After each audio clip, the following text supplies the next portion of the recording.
Jadi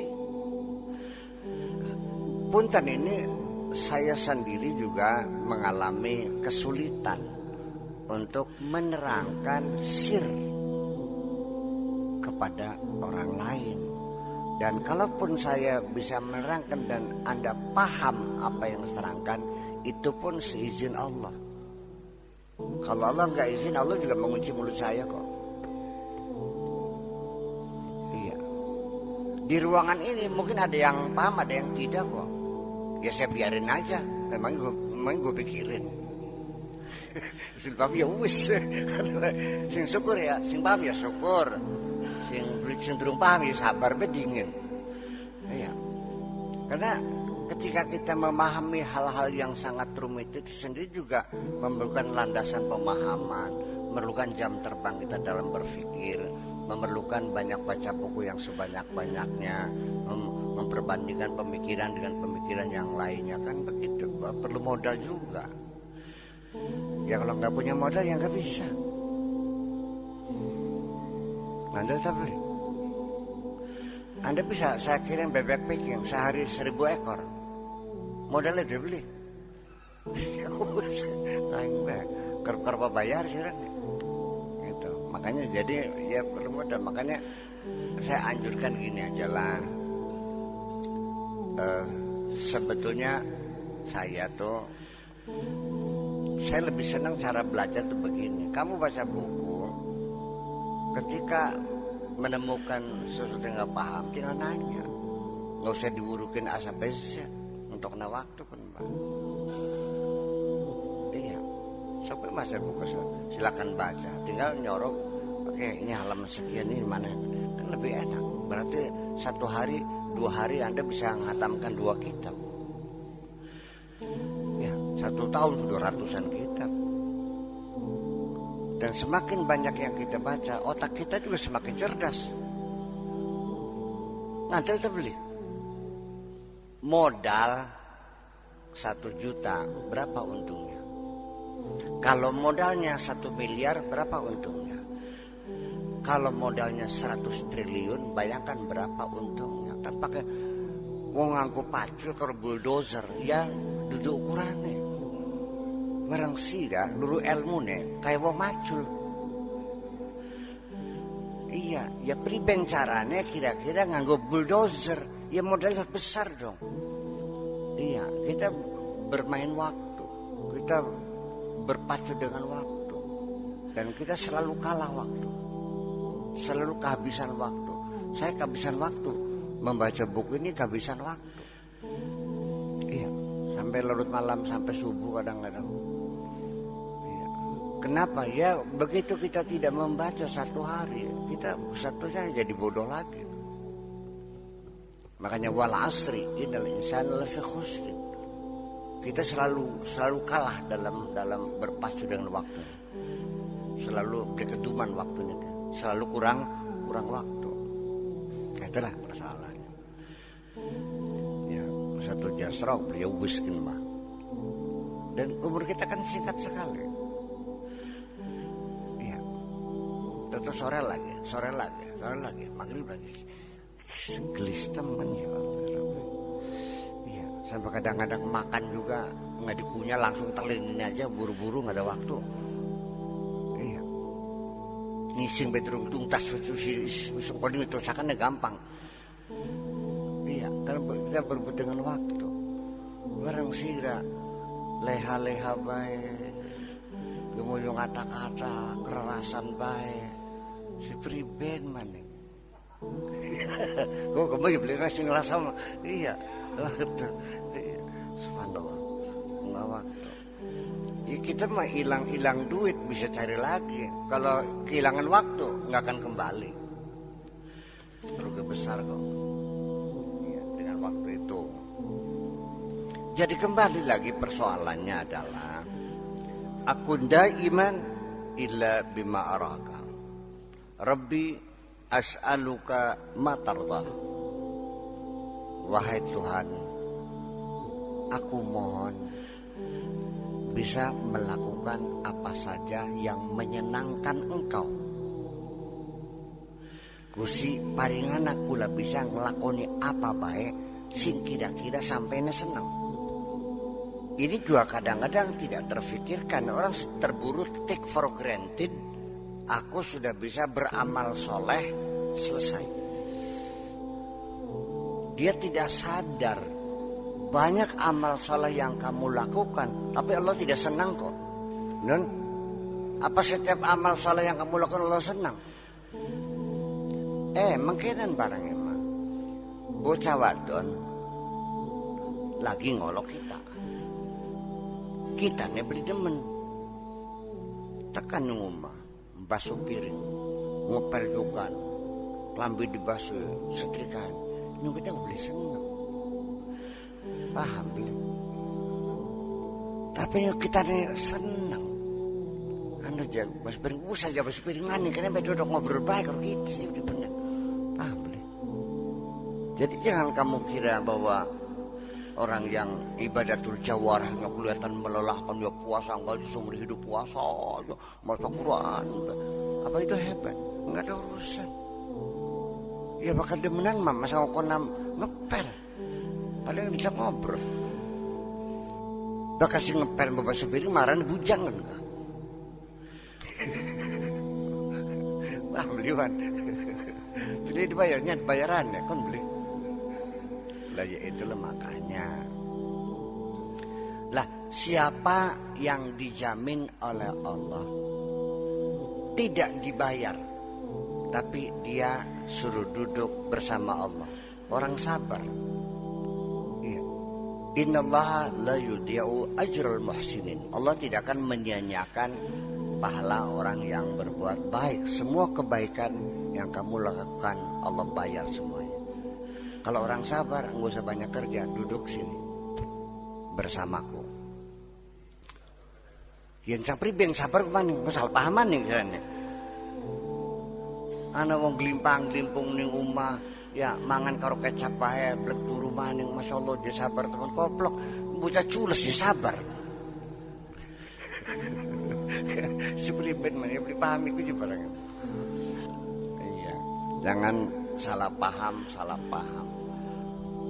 Begini, itu satu.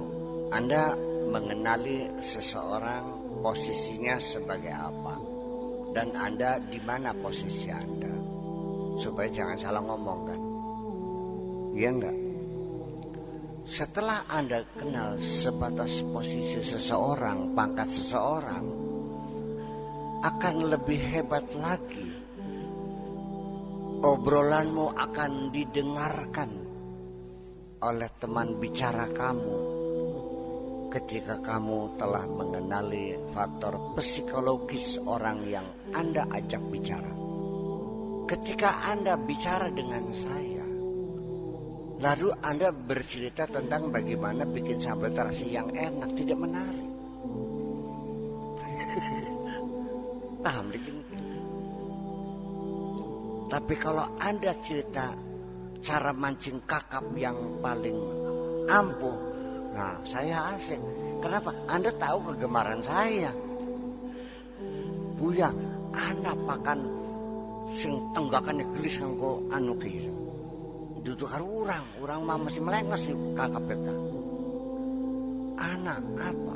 Jangkrik dicelup ning uyuh. Rong dina bae. Cangkola kan wis bedaga bae kakap ke. Umpamanya nih contohnya.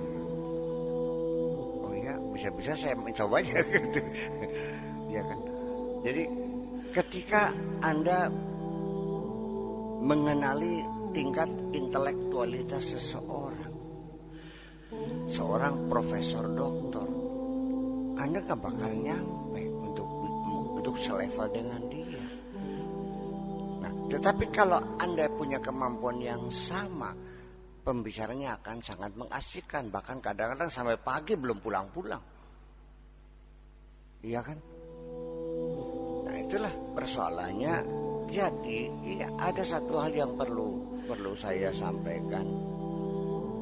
Kalau Anda ingin permintaannya selalu dikabul oleh Allah, kalau Anda ingin menyenangkan Allah, supaya Allah senang kepada Anda harus tahu apa yang disenangi Allah sebetulnya.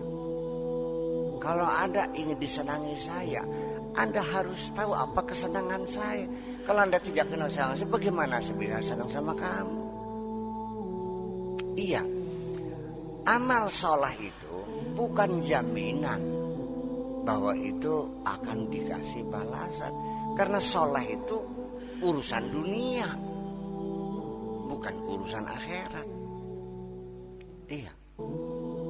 Itulah makanya Nabi Sulaiman itu ketika berdoa, Rabbi auzi'ni an ashkura ni'mataka allati an'amta 'alayya wa 'ala walidayya wa an a'mala shalihan tarda.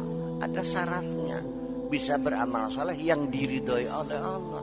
Amal saleh yang disenangi oleh Allah. Diridhoi itu disenangi maksudnya. Ya kalau lo enggak senang ngapain? Anda bisa banyak berbuat baik di hadapan saya, tapi kalau saya nggak senang gimana? Sudah mau garap nyenengake Gusti Allah aja, sing dipikiri kesenangan sira dewek si Filipin mana? Sira garapan mancing, sing dipikiri panganan sira dewek, nggak bawa termos, nggak bawa sambal goreng, nggak bawa deng-deng, nggak bergedel, tekang pinggir laut, kayak garap mancing, leh, pakane kelalen. Nyusir memikirkan waduh kedek baik, memikirkan kesenangan dirinya, tidak pernah mikirin kan senangnya apa. Itu kan kegagalan seorang itu kan secara mendetailnya kan seperti itu. Gagal minal khasirin. Bolak-balik melongo akhirnya. Gitu. Sekarang Pak terlalu take for granted persoalannya, gegabah. Rampak lobang, ada gudug, gerasa gerusu, ora karuan gini. Iya, take for granted. Wes gak, insyaallah mas. Ntar dulu dong. Anda harus bisa mengerti. Lah ya iya. Punten ini mah. Kata-kata ridho itu tidak dipahami orang banyak. Apa maknanya ridho? Ya ibtigha mardatillah, lagi luru ridho Gusti Allah. Apa ridho? Kita mah beli ikhlas, beli ridho. Apa hubungannya ikhlas dengan ridho dihubung-hubungkan? Saya mengelak. Barang emang ridhoku senang menjadi ibtigha mardatillah itu kita berupaya ingin menyenangkan Allah. Demenannya kita berupaya kepengen nyeneng kita. Ngerti boleh? Bukan menyenang dirinya sendiri. Jadi apapun yang kamu lakukan, apakah itu yang kamu senangi atau yang Allah senangi? Ana wong salah ning sira, dibales tadi pangapura. Ana wong ngejahati sira, dibales tadi pangapura. Bakal kalau kamu ingin tahu yang disenangi Allah, kamu berikan maaf kepada orang yang menjahati kamu. Tetapi yang kamu senangi untuk dirimu sendiri, kamu memberikan pembalasan kepada orang yang menjahati itu. Nah sekarang mana yang kamu turuti? Yang menyenangkan dirimu atau menyenangkan Allah? Ya wis, ujung-ujungnya mah. Iya, lah ya iya. Iya. Sebab kita ini melakukan pekerjaan apapun yang memotivasi kita adalah kesenangan kita. Ya kenapa Anda masih punya kesenangan? Ya karena Anda masih ada. Ngomong dibalik yang cang paham lino. Hewan rada.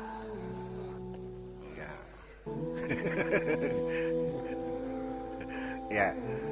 Ya, yang jadi persoalan beginilah.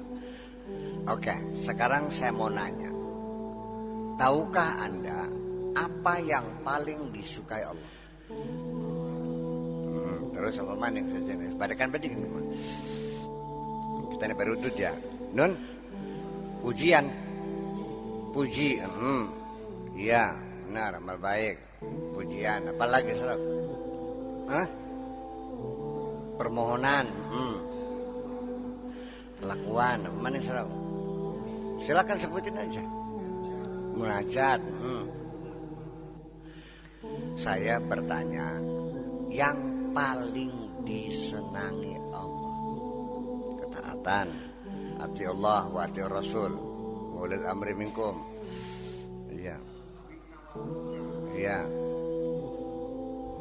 Nah, itulah makanya sekali lagi, kalau kita belum tahu apa yang paling disenangi oleh Allah, bagaimana Anda bisa menyenangkan Allah? Kalau Anda tidak tahu apa yang saya sukai, yang saya senangi, bagaimana Anda bisa menyenangkan saya? Jawa nih mah pengen bebunga kiai sakur, tekannya nggak wajib samsu. Oh, rezeki gitu. Bakal jidamul mah paham. Rokoknya gudang garam surya, karena tahu. Sering nggak saya dapat rokok wajib samsu? Udah sering. Itu kan rezekinya tukang. Mangga aja pakai di samsu, aduh rezekinya tukang, wis udah. Begitu gudang rasul ya, alhamdulillah. Ya. Begini, Anda harus tahu, pertama kali kita harus menyadari Allah itu Tuhan kita kan, ya kan?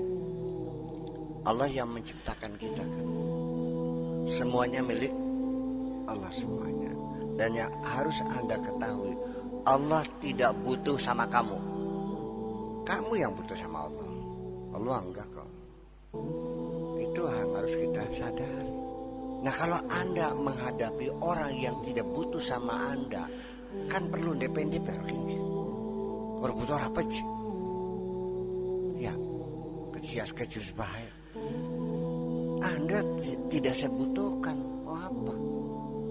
Anda kan meminta supaya bagaimana Anda bisa masuk kerja kan gitu. Supaya bisa keanggap. Itu satu. Kemudian Tuhan kita, Allah, itu nggak bisa diatur. Nggak boleh diatur. Apapun yang dia inginkan, dia kerjakan. Semau-mau gue. Wallahu fa'alul lima yurid.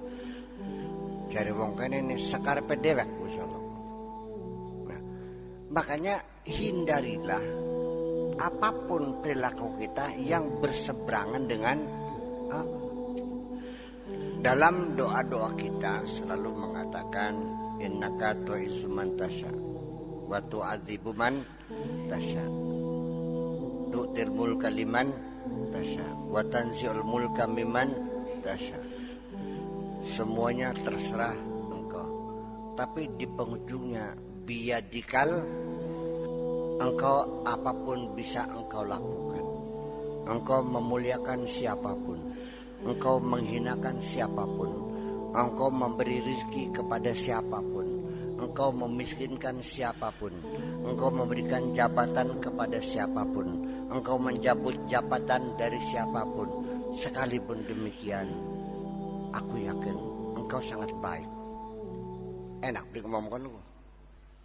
Bapak di sini sebagai pemilik sesuka-suka Bapak. Ya, iya kan? Kami hari ini bisa Bapak pecat. Juga Bapak bisa saya diangkat jadi direktur di perusahaan Bapak. Semuanya Bapak punya kekuasaan mutlak untuk berbuat apapun. Tapi Pak, saya yakin Bapak sangat baik sekali kok. Ini kalimat semacam ini diucapkan sehari-hari, lalu kemana maknanya? Tu'izu man tasya wa tudhillu man tasya, tudhillu man tasya wa tazillu man tasya biyadikal khair. Kemana larinya maknanya? Bukan menghayati, enggak maka itu. Inti yang paling substantifnya apa? Kan ngolok barangnya mah. Biyadikal khairku langkasin pahaman ane ngolok. Sekalipun engkau maha kuasa, apa saja bisa. Memecat saya bisa, mematikan saya bisa, tapi aku yakin engkau maha baik. Biyadika lan iku tetap ing dalam tangannya panjenengan al khair utawi segala kebagusan. Pun ku maknakan ngolo. Ini perlu diterangkan. Jangan-jangan maknanya nggak paham. Kalimat-kalimat sindiran, kalimat-kalimat yang cawel. Itu kadang-kadang nggak dipahami. Kenapa? Karena Al-Quran bahasanya terlalu halus. Kalau kitanya hatinya masih kasar, masa paham? Iya teman.